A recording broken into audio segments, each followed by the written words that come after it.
When I was looking on X this morning, I saw a clip doing the rounds which absolutely enraged people, and it's very apparent the direction this country is being allowed to go in. Without further ado, I want to show it to you right now. Have a look at this.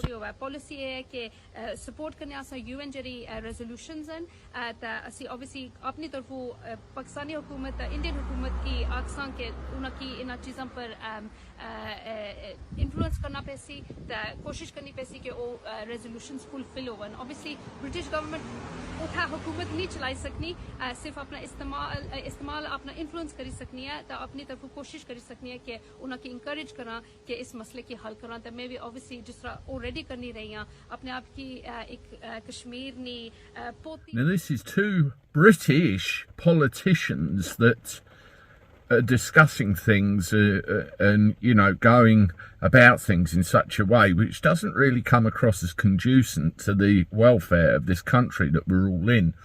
And the problem is, whenever you criticise or moan, attack verbally in any kind of way, you're classed as racist, misogynistic or any otherist under the sun, and it's getting bloody ridiculous. Now, how are people like this from these backgrounds allowed to hold offices of state within this country, which, let's face it, can really affect the security of the state? The Home Secretary and the Mayor of London being in that picture. And it all comes down to previous law.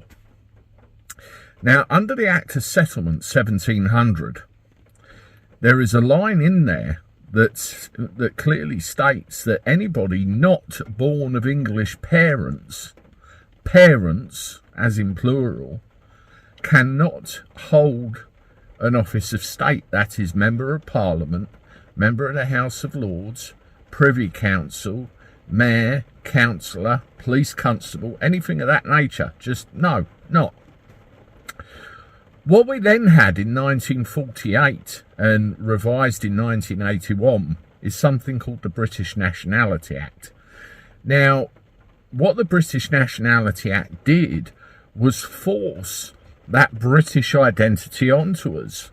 Now, right now, all of the people that really getting behind Britain and British and Union are probably screaming at me for having a go at it. But just bear with me.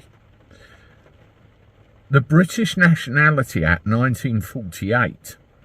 Now, this can be found on the government website, the government legislation website. And if you look under Schedule 4, what you will have is a list of repealments, bits of other previous laws that have been removed or repealed.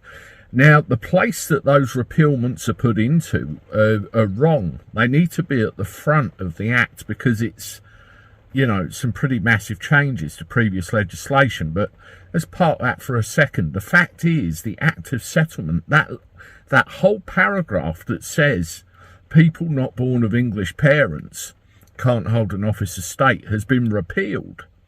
So then what that does, that leaves the way open for others from other places to be MPs, Privy Council members, House of Lords, and so on and so on and so on. And in my opinion, for what it's worth, that's why we've got a lot of the problems, or, you know, it majorly contributes to a lot of the problems we have now.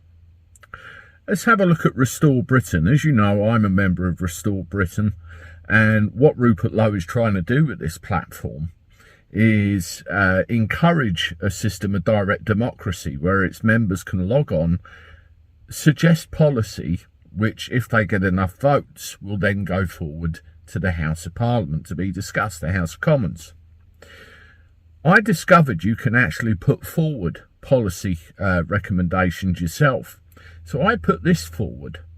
Now, what I've suggested is that the 1948 and 1981 British Nationality Act should be void, gone, abolished. My primary reason is for what I've already discussed, but there are other complications which come along as a result of it as well. What these two acts represent is constitutional vandalism.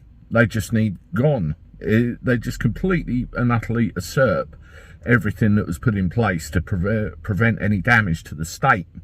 They even tried to implement a similar law in the 1700s, and it got abolished because of the massive impact it was having to the demographic of this country. The Queen at the time got rid of it, said no, no good. Now, what would happen if you abolished those things? We would still be English, we would still be Scottish, we would still be Welsh, we would still be Northern Irish.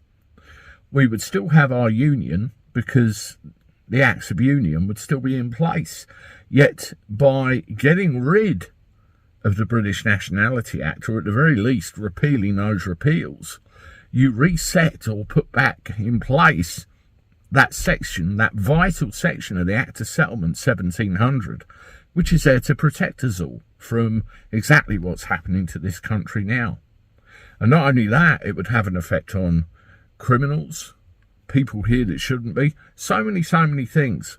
And again, knowledge is power. Please have a look, see for yourself, make your own mind up. And whatever you do, go and have a look at Restore and see the kinds of things that people are suggesting. It's just normal everyday stuff. Anyway, that's me. Thank you very much for listening. As always, hit the like button, subscribe to the channel. Have a look at this video here. This is the live stream I did with Graham Moore. Very important everybody watches that. And as always, I look forward to talking to you soon. Toodaloo.